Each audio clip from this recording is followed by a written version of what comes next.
Good morning. I'm here again with my favorite topic of the year, which is artificial intelligence. And once again, we have an expert who has been so nice as to give us some time and explain some things to us, which I think are very interesting and we should just share. His name is Ondřej Bojar, and he knows a lot about speech translation and machine translation. So the first thing I want to ask him is to tell us what he's studied, where he comes from, and why is he working on machine translation. Good morning, Andrew. How are you? Yeah, morning. Thanks for the nice introduction. I'm happy to be here. Well, everybody is kind of busier and feeling not so pleasant because of the COVID times. But yes, given the current circumstances, I'm still doing very good. So thank you.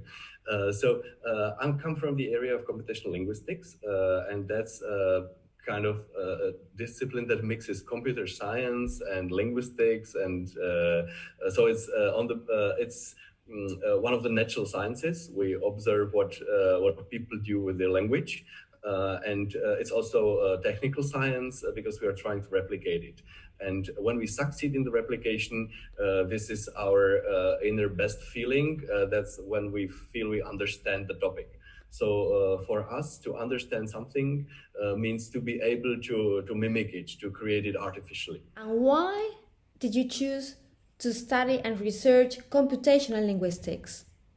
Yeah, so I was always interested in computers, starting from the second year of my grammar school, and I was also always interested in knowing how people think, and somehow computational linguistics was the best field that mixes these two areas, computer science and linguistics, or perhaps even psychology. There is an area of psycholinguistics where we are kind of trying to wade into as well. I think that computational linguistics as a field, which is already a pretty old field, has been doing artificial intelligence in the broad sense as it got today, already way back before it was so popular. So there is artificial intelligence in the narrow sense, which is part of the computer science or information theory, perhaps. That's also very related to that. And that classical and narrow artificial intelligence deals with tasks like planning or chess playing and these symbolic things. And the artificial intelligence in the broad sense that tries to mimic all the difficult, complicated behavior of humans, that has been better studied within computational linguistics. So that's why I chose that field.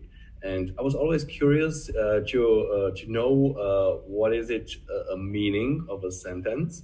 To me, it seemed natural that I would best touch the meaning if I work in the area of translation, so machine translation.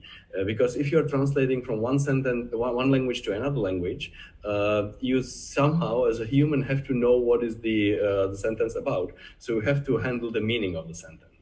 And unfortunately, or luckily, as you look at it, it turned out that you can get very far in machine translation without putting any understanding to the systems. So after a little bit then a decade of my own research, but several decades of many other researchers in the area, these joint efforts led to systems that we have today. So at our department, a colleague of mine has a system which has been shown to perform significantly better in terms of adequacy in translation of news. And that has been evaluated by humans, like carefully analyzing that content. And that's one of I don't know if four or five such results these days. So machine translation, text translation of news is in under certain circumstances, if the language pair is well studied and there is a lot of data, it is getting very close to the human performance, and maybe it can even seem sometimes that it surpasses the human performance. So, and that all happens without any understanding in the system. Oh, that's very weird, huh? It's just the volume of the data. It's just the volume of the data. Can you explain that? So, in short, people are not saying new things, or people are saying new things rather rarely. And if you have read all the books that were written and all the news that were written in the past 10 years, like I mean, all the things. So we have a corpus that we have collected, and if you printed this corpus as books, it's not books. It's European legislation. It's Everything. whatever we could get. But if it's technical documentation as well. If you printed that as books, it would be 200 meters of books, and we know line by line how sentences correspond to each other. And to that, we add about double the length of monolingual texts that we translate with the system to the other language. So we synthesize this whole corpus. We create the translation with the machine. And we train on this artificially translated text, and that improves the performance. You have this corpus, huge corpus with all combinations, but every segment or every word in that huge corpus can be combined with hundreds and thousands of words. So there are many things that don't exist just as such. How do you manage all that? It's very difficult. Yeah, I agree that the capabilities of the system to generalize beyond what has been said are very limited. So we see rare cases where it is making up words and making up expressions that were never in the training data. And then obviously often it is wrong. So these new combinations, when the system is forced to create new combinations, these are very risky. But that happens rather rarely. So on average, it can really get this excellent performance because everything has been said already. Okay. ELITR, can you explain a bit what it is and who's funding it and what's the interest and the goal of this project? So ELITR is a European project, Horizon 2020. That's the program which funds this type of projects. These projects always run for a limited number of years, a rather low number of years. So we have 3 years for this project. But this project is actually one in a sequence of such projects. So I've been working on 4 previous rounds of these projects. Always the name was slightly different, and the main focus was always slightly different. But the European Commission, through this series of projects, is trying to provide long-term support to the area of natural language processing. And there is particularly good reason for that for the European Union, because we live in a very multilingual area. Our community as a whole has 24 official languages, and we need to cope with that. And there is the European Union has as one of its goals to preserve this diversity. So the diversity is recognized as a useful value, and we don't want to move to one common language. We want to preserve that. So in order to preserve the languages, you need to use them, keep using them, but then you have the cost of the translations and interpretation. And you want to lower the cost. So you want to use the machine to help with this. To do the job.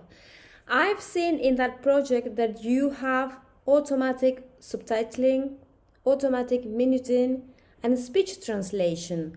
Can you explain the 3 things, how it works, the system, the challenges? Yeah. So yes, ELITR has as one of its goals, it has the speech translation. Normally, or you could perhaps dub that as automatic interpretation. But we are not that far, and we are on purpose making the task even a little bit easier. We go from speech to text in the target language. So what we want to provide is just text output and not the spoken output. And this different modality of the output will also have important effects, important consequences for the design of the system. So we are doing speech to text translation in the simultaneous way.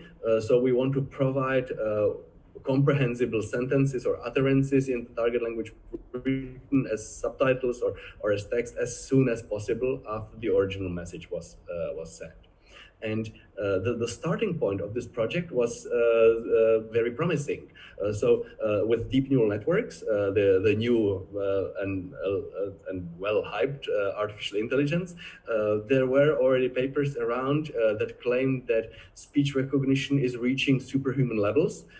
So if the system is trained on sufficiently large, excessively large amounts of speech data in varied conditions, then in some particle test conditions, it can understand better than humans can understand. So that was like superhuman speech recognition. That's transcription of the original speech. And then with machine translation, that's what I've already told you a little while ago. There are like 4 settings in which these days human translation was surpassed by machine. So we set this as a goal for the project. Let's connect these two. Let's connect superhuman speech recognition with superhuman machine translation if we can get a useful system from that. It turns out it's not that easy. Why not? Why not? Yeah. So the machine translation operates at the level of sentences. So someone has correctly segmented the flow of words into sentences, and every sentence like expresses one idea. These are well-rounded, and you never mix them together. Speech recognition has been always evaluated at the level of individual words, so a sequence of words, and people do not speak in sentences. With this lack of segmentation, we have to guess where the best sentence boundaries would be. And obviously these guesses, there is no such system yet that would be superhuman. And we have some baseline implementations. Whenever some words from like neighboring sentences leak into the current one, the anti-system will try hard to put all that together into a coherent sentence. So this coherent sentence suddenly has bits and pieces from around, and the overall message changes drastically. So that is the main problem, the lack of segmentation. So the bad interface between these two very good technologies on their own. But also the fact that these two technologies, each on their own, were evaluated as exceptional, very good, doesn't guarantee that they will perform so well when they are put into the particle settings. So the superhuman speech recognition, I think that was telephone calls, probably simple sentences.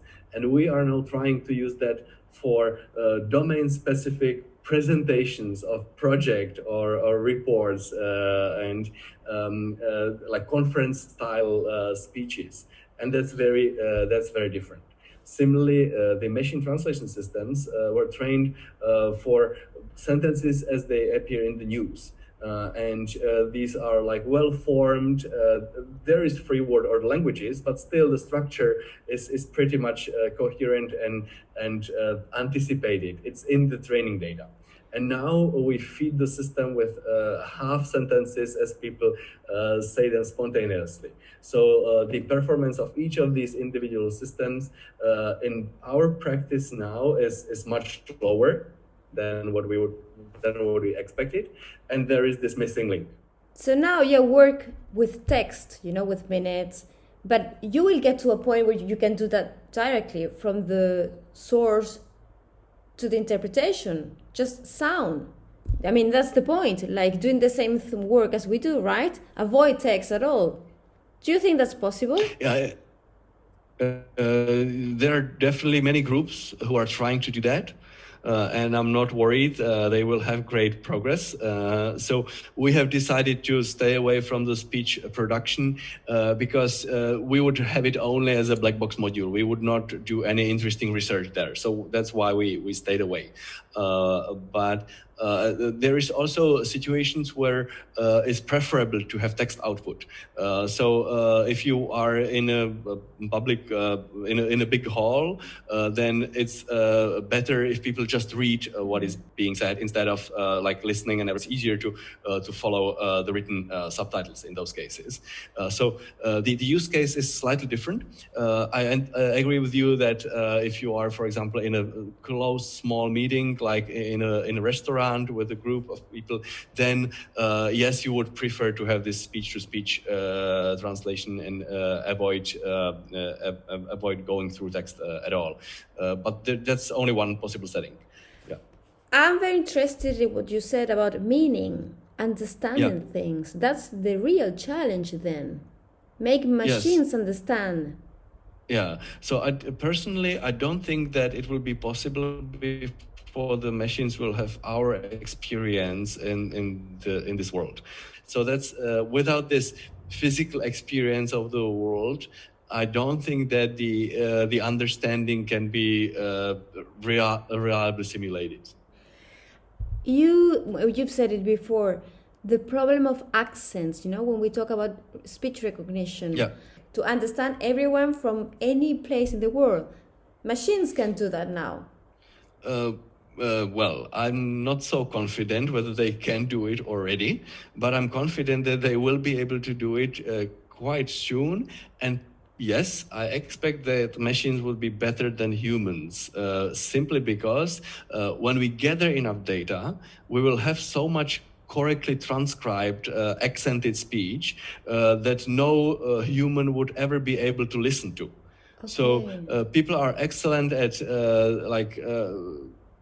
robustly listening to the sound, so they are good at interpreting what they hear, and machines have struggles, have problems with that. Also, our ears have been built that way, so like we know which frequencies to filter, which frequencies to put more stress on. So there is a very complex cascade in our auditory system that we are not able to mimic yet. But I think that this can be really surpassed if we train the neural networks as filters for the signal on excessively large volumes of data. The data are not there yet. There is still shortage of data, and what exists in sufficient amounts for some languages is clean speech corpora. So you have things like parliamentary speeches and like these well-recorded sessions. So there, the speaker always has the microphone at a very specific distance, so the quality of the sound is excellent. But this is very far from our daily experience when we like halfway hear someone across the street. When the data sets will include large volumes of hearing people across the street, when there's a tram coming by and so on, then the systems will also get this robustness. And then the volume will simply beat us humans, because it's a similar thing is kind of happening with machine translation already. I was talking about the very large corpora, and these corpora are on all the possible topics. So human interpreters have or human translators have the ability to look it up, to find what they do not understand. And most importantly, they know very well what they understand and what they do not understand. Machines do not have this distinction. They are not capable of like confidently saying, I don't know this. So the machines will simply obey the trained procedures, and they will not give up. They have no means of saying this is too hard for me. So they will simply do it, and do it badly, of course. But they have read all that different texts on all the various domains. So if you jump into a random domain, whatever, some medicine, some chemistry, some biology, if it was covered in the training data of the machine, and the machine is able to read excessive amounts of text, then the machine will do better in these terms. Because if you deprive the human from the chance to look it up, the machine has infinite memory in practice, and that will win. And I think the same situation can easily happen with the accents. If we hear all the strange accents in large enough volumes, yes, the machine will be better. And then you have the data. I mean, machines, all general knowledge, everything you can, train and put that in the computer, in the machine. So they have all the knowledge you need, all the reference I don't have, and I have to look it up. Yeah, except they don't understand it. True. That's really a problem, not understanding. they can just find it based on keywords, the same way as like you search the internet with the current search engines. But they do not understand the snippets. They can like copy what they see in the snippets, but they do not synthesize any knowledge from that. It's very difficult for them to spot that some of these snippets may be just false positive, some random pages that are not relevant to your search. They don't realize that. That's really interesting. I really like that idea that machines never give up. So they will work to looking for a solution, even if it's a very wrong one, but they will go on, That's a very interesting thing. Another challenge for us is when you have speakers speaking a language they don't command, poor English, for example. And we sometimes have to, let's say, guess what they are trying to say, which is not what they are saying, because we know the mother tongue or the context or anything. For a machine, that must be a challenge too, because they don't say what they want to say. I mean, that you have to connect lots of things there. That's another challenge, right? Yeah, absolutely. The short answer is data. Like if you had enough non-native speakers and if you corrected manually what they should have said, then the machine would learn that like automatically as well. But obviously, it's much harder to get these disfluent and erroneous speeches and then to correct them. And also, the interpretation would definitely vary. So different interpreters would have different guesses of what the speaker intended to say. So then I believe that the interpreter also becomes an inherent part of the speaker, so to say, because true. he or she is interpreting what has been said. But the data will resolve that. An example from the past is that there was some machine translation system. So the setting was actually with real humans. And it was bilingual kids. So they were Romanian and English. So these two tongues. They both of them were mother tongues for them. And it turned out that things like politeness are also part of the language, so part of the data they have heard. So if this very same child was given, that was an experiment, if the child was given a soup that the child did not like, it was known that this is not a favorite soup of the child. And if the child was at that point in the English-speaking content, it would say in very polite tone, "No, thank you." And if the same child was given the soup in the Romanian context, it would say something like, "No." So the level of politeness is part of the language, part of the language data. So if you have this in the corpus, in English, you will always say this "no, thank you." Then the machine will copy this "no, thank you." In Romanian, and obviously it could be any other language, then you would have what is used in that language. So if it's less polite, if it feels less polite, then the system will do it in the less polite way. So the system can recover from errors or adjust the level of politeness just by copying. So that's the short and answer. Intonation, the same thing then.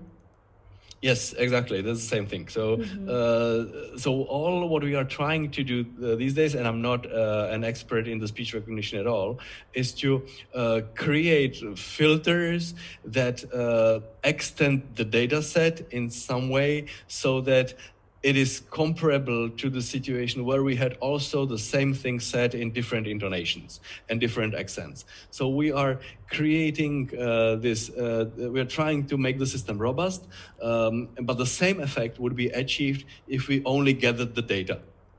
Okay. To finish, 2 questions, Ondřej. The first one, how do you see the future in speech translation or interpretation? Call it as you like. Yeah. How do you see it? What do you think is going to happen?